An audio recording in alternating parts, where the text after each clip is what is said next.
네, 안녕하세요. 이두현 시인입니다. 근래에 심홍남 시인님이 그 네 번째 시집 바람의 접근 방식을 냈습니다.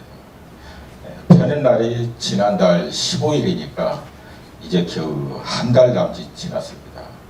그런데 벌써 독자들로부터 매우 큰 반향을 불러일으키고 있습니다. 저 역시도 아시아 뉴스 전북 신간 코너에 기사를 쓰기 위해서 밤새워 책을 읽어보았는데 시 한 편 한 편이 그리고 시구 한 구절 한 구절이 매우 감동을 주었습니다. 그래서 오늘 이 자리에 신 시인님을 모셔서 몇 말씀 나눠보고자 합니다. 제가 불과 3일 전에 이 진행을 맡아달라는 청탁을 받아서 망설임 없이 생각을 저도 했습니다. 왜냐하면 제가 너무도 감동받은 작품들이었기 때문에 제 마음속으로는 우리 신시인님을 꼭 한번 만나보고 싶었던 마음이 간절했었습니다. 먼저 그 시 한 편을 제가 읽어드리겠습니다. 책의 92쪽에 실려 있습니다. 무럭무럭이라는 시입니다.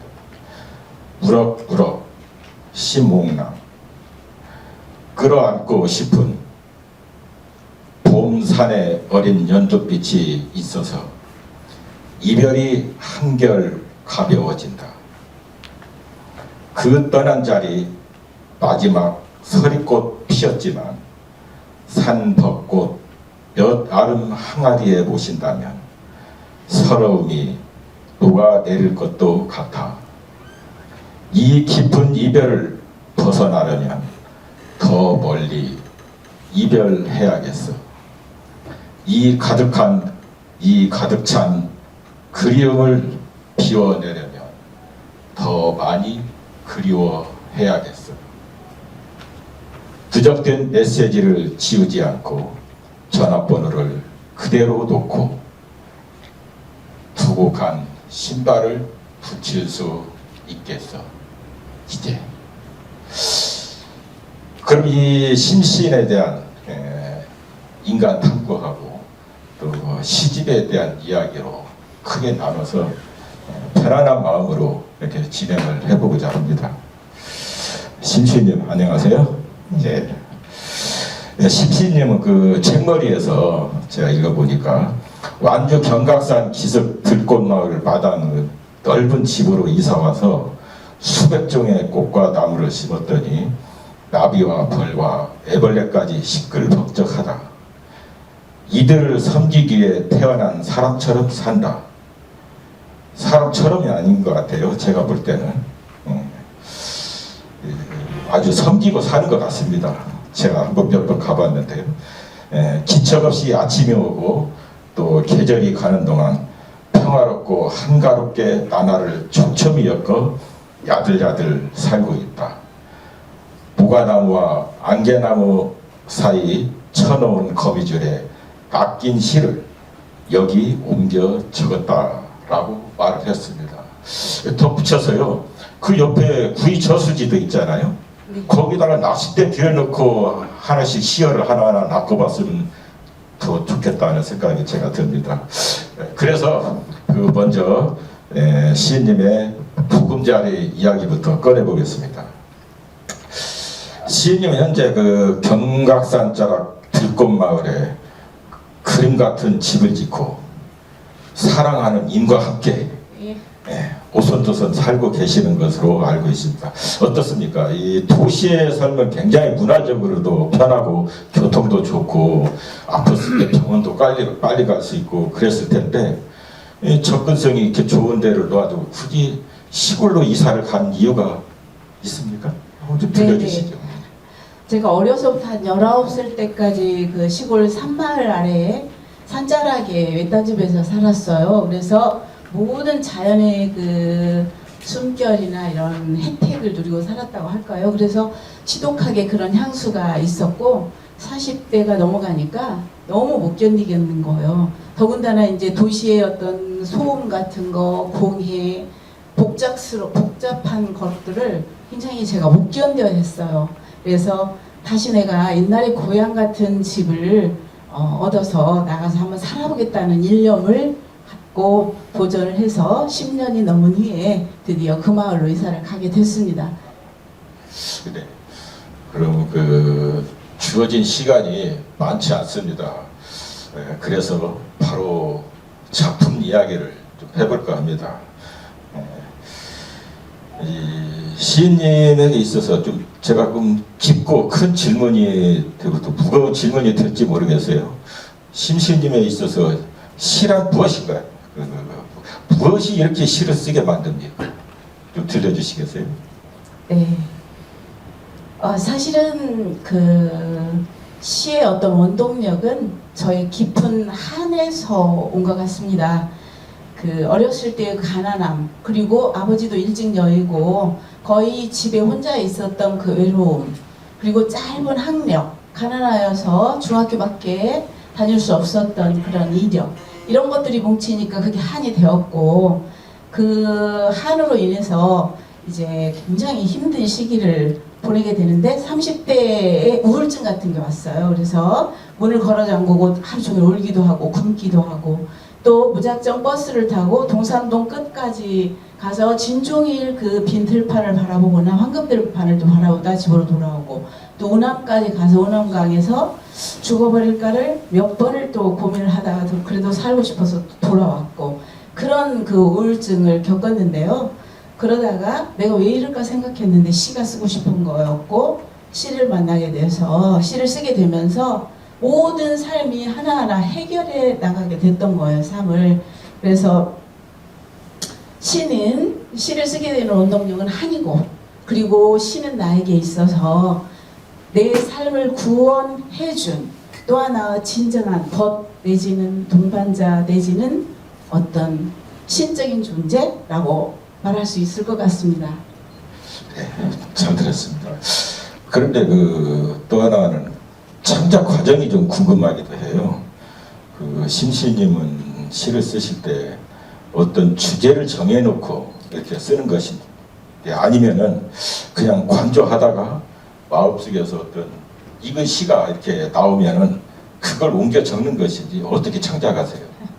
네, 저는 특별할 것 없이 그냥 이상하게 단어가 딱 떠오른 어떤 상황과 부딪히게 되면 단어가 떠올라요. 그래서 그 단어를 딱 적어놓죠. 묘지를 봤는데 표면 장면이 생각이 나고 울룩울룩 엠보싱이라는 말이 딱 떠오르면서 그것만 메모를 해놓고 한 7년 동안 묵혔다가 7년 후에 이렇게 풀려서 내서 촛불시 문학상을 받게 된 작품이 탄생을 하게 됩니다. 대부분 단어, 어떤 정말 그 예감처럼 촉감처럼 다 나타나는 단어로 시작을 하고, 물론 단어만 떠오르는 게 아니라 정황, 상황이 겹쳐진 상황에서 그렇게 되고요. 그리고는 주제가 또 떠오를 때는 주제를 딱 한 줄만 적어 놓으면 7년이 지난다 하더라도 그 주제만 보면 그날의 이미지와 상황이 떠오르면서 시를 또 창작하게 돼요. 그래서 두 가지 방법을 쓰고 있습니다. 네, 이번이 네 번째 시집이죠. 네, 바람의 접근 방식 네 번째 시집인데, 그러면 처음 시를 쓰기 시작하면서 첫 시집을 내면서부터 지금 네 번째까지 시집을 내는 동안 어떤 그 삶의 변화랄지 사회의 어떤 갈지 글쓰는 모든 것에 어떤 변화가 있을 것 같아요. 어떤 변화들이 있었어요? 네, 제가 한 30년 동안에 4권의 시집과 1권의 동시집을 발간을 했는데요. 사실은 그 시집이 제 역사이자 증명할 수 있는 삶의 나날들이더라고요.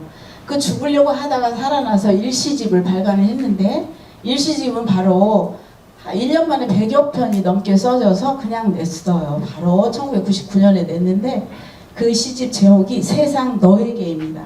도전해보고 싶었어요. 네가 세상에 얼마나 잘났는지 내가 너를 대상으로 한번 띄워보겠다. 그런 일념으로 시작을 했고, 그런 시와 슬픔과 한과 외로움이 녹아있는 그런 시집을 냈고, 두 번째는 이제 제가 만학도로서 2002년도에 대학을 들어가게 됩니다. 전주대를. 그래서 거기 들어가게 되면서 이제 4년 석사까지 마치게 되니까 자신감이 붙었어요. 그래서 누구한테도 시를 보여주지 않고 한번 내 힘으로 내보겠다. 그런 자만심에서 두 번째 시집을 내게 됐습니다. 그리고 이제 세 번째는 이제 대학을 졸업을 하고 석사를 마치고 기간제 국어 교사 활동을 하는데 내가 시인은 맞는가? 내 시는 어느 정도일까? 의구심이 생기고 한번 검증해 보고 싶었어요. 그래서 여기저기 응모를 하게 됩니다. 근데 정말 그 응모를 하는 곳마다 당선이 돼 대상으로 얻게 돼요. 근데 이제 시흥문학상은 일례로 대상을 했는데 10분 만에 손택수하고 정글별 씨가 취소를 시킵니다. 그래서 왜 그러냐고 하니까 어떤 여기 이 지역 그쪽 지역의 시인의 시를 닮았다는 거예요.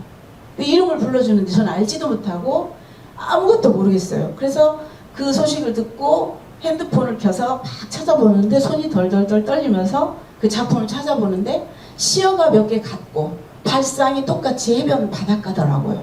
족적이라는 말이 같고 그래서 500만 원이 눈앞에다 날라갔지만 저는 그때 자신감을 회복을 했어요. 나는 보고 쓴 것도 아니고 표절도 아니었고 기존의 시인이 쓴 것을 내가 썼다고 치더라도 나의 정직한 걸로 봤을 때는 내가 능력 있는 사람이구나 라고 하면서 자신감을 회복을 하면서 그 다음에 여기저기를 응모를 했을 때 대상들을 받게 되었습니다. 그래서 이제 세 번째 시집은 그런 자랑할 만한 제 나름의 인생에서 작품들이 수록해 있는 그런 것들이고요. 드디어 이제 네 번째 시집이 지금인데요. 네 번째는 내가 그동안에 30년을 흘러오면서 순화되고 거칠었던 모든 모서리들이 닳아지고 사람이 좀 된 아직도 턱없이 부족하고 모자라지만 그래도 이만하면 됐다라고 하는 삶의 어떤 그런 정점으로 볼 적에 순화된 시집인 것 같습니다. 그리고 지금 이 삶이 가장 평온하고 행복하고 그리고 더 바랄 것이 없거든요. 그래서 다른 분들이 나의 이런 평온한 모습을 그 시에서 읽으면서 공감해 주시지 않나 싶은 생각이 듭니다. 그래서 시집을 보면서 저는 제 30년을 한번 정리해 보기도 했습니다. 정리까지 말씀하셨고 지금이 가장 평온해서 더 이상 바랄 것이 없다. 그럼 시를 더 이상 안 쓰실 거예요? 그건 아니고요. 이제 쓸데없는 어떤 더 높은 설정을 안 한다는 거죠. 저에게 있어서 시는 그냥 이제는 같이 가야 할 식구 같은 그런 존재라고 생각합니다. 네. 굉장히 지금으로서 행복하고 매우 만족하다 이렇게 받아들여집니다. 이 시집 바람의 접근 방식 이 시집을 제가 받고 나서 도대체 이게 뭐지? 제목을 보고 바람의 접근 방식 도저히 저는 얼른 이해가 되지 않았어요. 그래서 하나하나 제 성격상 또 따지고 드는 성격이 있어서 한번 사전을 찾아봤어요. 바람이라는 것은 흔히 우리가 알기로 두 가지 정의가 있습니다. 사전을 찾아보니까 사전적 정의는 하나는 기압의 변화 또는 사람이나 기계에 의하여 일어나는 공기의 움직임, 또 하나의 정의는 어떤 일이 이루어지기를 기다리는 간절한 마음, 이렇게 정의가 되어 있습니다. 그건 여기에서 심시인이 말하고자 하는 바람은 무엇이지? 아직도 이해가 되지 않았습니다. 그래서 또 하나 접근 방식, 접근하다를 사전적 정의를 찾아봤어요. 우리가 잘 알듯이 가까이 다가가다 이런 뜻이죠. 그런데 그 바람은 스스로 다가갈 수가 없어요. 그렇죠? 살아있는 어떤 생명체나 물질 이런 것들은 스스로 갈 수 있지만 바람은 생명체가 아니기 때문에 가까이 스스로 갈 수가 없는 문제예요. 그러면 앞에서 이야기하는 공기압에 의한 바람이 다가간다. 이것도 아닌 것 같고 정말 그 제목이 얼른 이해가 되지 않았어요. 그래서 시의 경지라는 것은 이런 것인가 하면서 제 부족함도 많이 느끼기도 했는데 이 제목을 좀 한번 설명해 주시죠. 어떻게 이런 제목을 붙이게 되었고 여기서 바람은 무엇이고 또 어떻게 접근한다는 것인지 좀 3분 좀 듣고 싶습니다. 너무 머리 아프게 제목을 정하는 것 같습니다. 예, 너무 깊이 들어갔나요? 사실 이 제목은 굉장히 감각적으로 탄생이 되었고요. 제가 원하는 제목은 저울이었어요. 그 두 번째 시집에 있는 시인 시를 굉장히 제가 좋아하고 그렇게 하려고 했는데 모든 삶, 내 생에서 모양은 항상 저는 기울어진 채 부족한 채로 살아온 게 맞고 그러나 삶에서 이렇게 얻어진 평온이나 행복으로 수평이 되어지는 그런 저울. 그래서 그렇게 전체의 책을 이끌어가고 싶었는데 출판사나 주위의 몇 문우들이나 선배들하고 상의를 했을 적에 못마땅해 하셔서 출판사에게 의뢰를 했고, 제 타자의 시선이라고 하는 시에서 바람이 접근 방식을 고치고 있다고 한가 그런 구절이 나옵니다. 출판사에서 그 구절과 함께 여러 개의 제목을 보내주셨어요. 근데 고심 끝에 그냥 감각적으로 바람의 접근 방식이라고 올렸습니다. 그래서 심오한 뜻이 없다는 거 먼저 죄송하게 생각하고요. 네, 저는 개인적으로 저울이라고 하는 거를 꼭 쓰고 싶었는데 그게 저지를 당했습니다. 그래서 저도 이 바람의 접근 방식을 이해하기 위해서 밤새 이 책을 읽고 또 읽었어요. 어떤 시에서 따온 제목도 아니고 이 시, 이게 70편이 여기에 실려 있습니다. 이 전체가 어떤 바람의 접근 방식을 나타내는 것이지 밤새 저도 머리를 싸맸습니다. 예. 그 문학평론가 이야기를 좀 들려오겠습니다. 그 단국대 명예교수인 그 오민석 문학평론가는 이렇게 말했습니다. 시봉남 시인이 주목하는 것은 세계를 구성하는 다양한 존재들 사이에 놀라운 균형이다. 주관성의 언어로 세계를 해석하지 않는다. 주관성을 밀어낸 자리에 더 많은 대상이 더욱 자유롭게 밀려든다는 사실을 안다. 그러면서 그의 무의가 대상들의 잠재성을 깨운다. 그렇게 깨어난 꽃들과 나무와 곤충과 새들이 만들어가는 거대한 균형의 풍경이다. 이렇게 평을 했습니다. 이러한 시평을 우리 심시님께서는 어떻게 생각하세요? 본인이 생각하는 시세계 좀 들려주시겠어요? 네, 네, 너무 값지고 고급지게 평을 해주셨는데요. 넘치게 평을 받았습니다. 사실은 제가 어떤 뭐 철학이나 뭐 사상에 입각하여서 어떤 균형을 이루어가고 그런 시를 쓰는 게 아니라 제 삶에 그대로 시가 반영이 된 것 같고요. 예전에 초기의 시는 내가 먼저였고 내가 최고였고 나를 부르짖었다면, 제가 특히 전원에 살다 보니까 모든 게 같은 선상에 있더라고요.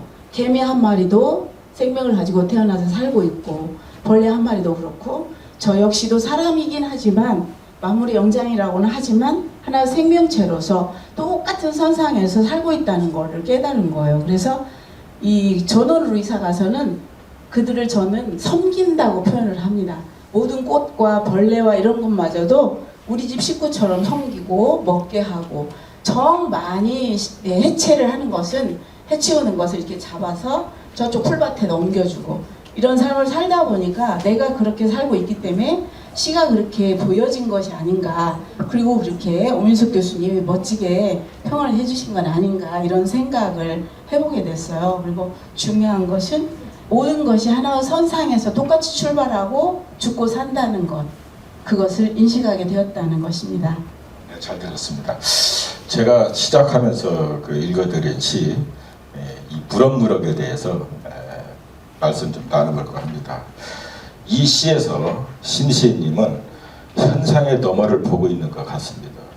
현상을 볼 때 마지막 대상으로 간주하는 것은 주관성의 환상이다.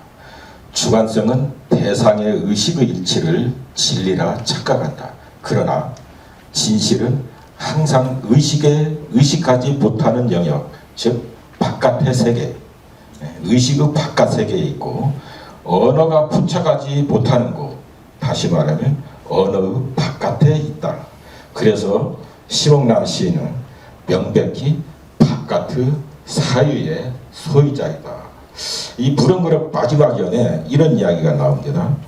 이별을 벗어나려면 더 멀리 이별해야 하고 그리움을 비워내려면 더 많이 그리워해야 한다는 진술을, 이러한 그 바깥의 사유, 아니면 도달할 수 없는 이러한 그 인식의 수준을 보여주는 것 같습니다. 이러한 시봉남 시인님의 시세계는 현상과 그 현상을 넘어, 그리고 그 너머에 있는 시인의 어떤 그 절대적 당신에게 걸쳐 있다. 그래서 현상에서 현상의 바깥으로, 그리고 절대 정신을 향한 그런 원신적 사유의 궤도를 지나서 다시 이렇게 세계로 돌아온, 그러므로 그 심시님이 그리는 이러한 그 현상들은 현상 그 자체가 아니라 그것을 어떤 바깥에 의해서 이미 경유된 그런 현상들이다, 이렇게 보고 있습니다. 이건 제 이야기가 아니고 역시 앞에서 한 오미석 교수의 평론입니다. 이 시를 쓰면서 어떤 그 생각을 하셨어요? 이렇게 쓰게 된 배경이 있나요? 네네. 예. 제가 그 9남매 중에 막내로 태어났고 아버지가 3살 때 돌아가시다 보니까 오빠가, 살아남은 2분의 오빠가 유일한 가족인데 어머니도 돌아가시고 오빠마저 돌아가신 거예요. 내가 아버지처럼 믿고 따르던 오빠가 돌아가시고 나니 한없이 슬퍼하고 한없이 그 외로움에 젖어 있다가 생각하니까 제가 어느덧 두 아이의 어머니로 서 있고 손주들의 할머니로 서 있는 드디어 어떤 연대의 또 하나 기둥이라는 것을 생각하게 된 거예요. 언제까지나 오빠를 향해서 어린양을 하고 그를 향해서 아버지로 연상을 하면서 기댈 그런 나이가 아니었던 거예요. 그래서 오빠를 편히 보내주는 것이 이제 우리 아이들로 연대인 내가 어머니로서 제대로 자리를 서게 되겠구나, 그런 걸 생각하면서 우리가 이제 마인드 컨트롤에서 과장하기라고 하는 게 있어요. 그래서 그리움을 이별하려면 더 그리워하는 거죠. 그런 어떤 방법을 생각해서 하루 종일은 정말 오빠만을 생각하고 울고 좀 울음이 식으려고 하면 술을 또 한 잔 마셔도 보고 하면서 징그럽게 오빠를 환송했습니다. 보내드리고 그리고 나서 정말 한결 가볍게 드디어 이제 어머니로서 내가 우리 아이들의 등 기대가 되었고 할머니가 드디어 되었던 그런 시였던 것 같습니다. 그래서 제가 어떤 의식으로부터 자라나는 것을 제목으로 무럭무럭이라는 표현을 했고 마지막 나의 연대인 오빠를 보내는 어떤 환송시 같습니다. 네, 그렇군요. 아무리 시간이 없다고 한들 한 편만 더 좀 살펴보겠습니다.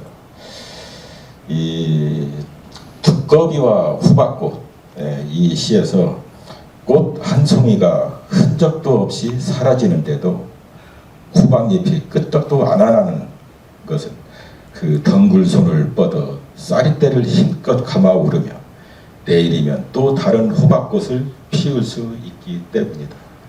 이런 심시인님은 이런 현상에 전혀 개입하지 않고 또 두꺼비와 호박꽃이 자신들의 존재를 마음껏 드러내면서 세계의 놀라운 그런 질서, 다시 말하면 균형을 실현을 하게 내버려 둡니다. 이 심시인님 마치 아무 사심이 없는 것처럼 화가처럼 어떤 풍경이 스스로 흐르도록 그냥 내버려 두고 있습니다. 그런 그 무의의 화자에게 풍경은 자성의 놀라운 그런 순간을 가져다 주기도 합니다. 이런 전통적인 서정시가 주관성의 그런 전면적인 지배 안에서 주관성과 대상 사이의 그러한 행복한 일치를 추구한다면 우리 심시인님은 스스로 무의의 그런 그 주체가 됨으로써 대상의 어떤 그 잠재성을 최대한으로 이렇게 활짝 열어놓습니다. 그 시인님은 참 너그럽다는 생각이 듭니다. 그래서 이런 자연의 질서 유지에 개입하지 않고 그냥 스스로 균형을 이뤄가도록 내버려 둡니다. 이 시에서도 우리 시인님의 생각을 좀 더 한번 밝혀주시면서. 네. 자라온 환경 속에서 모든 자연의 사물들, 밀물들까지도 저는 벗이었고 그랬기 때문에 그렇게 함부로 다룰 수 없는 것이었었어요.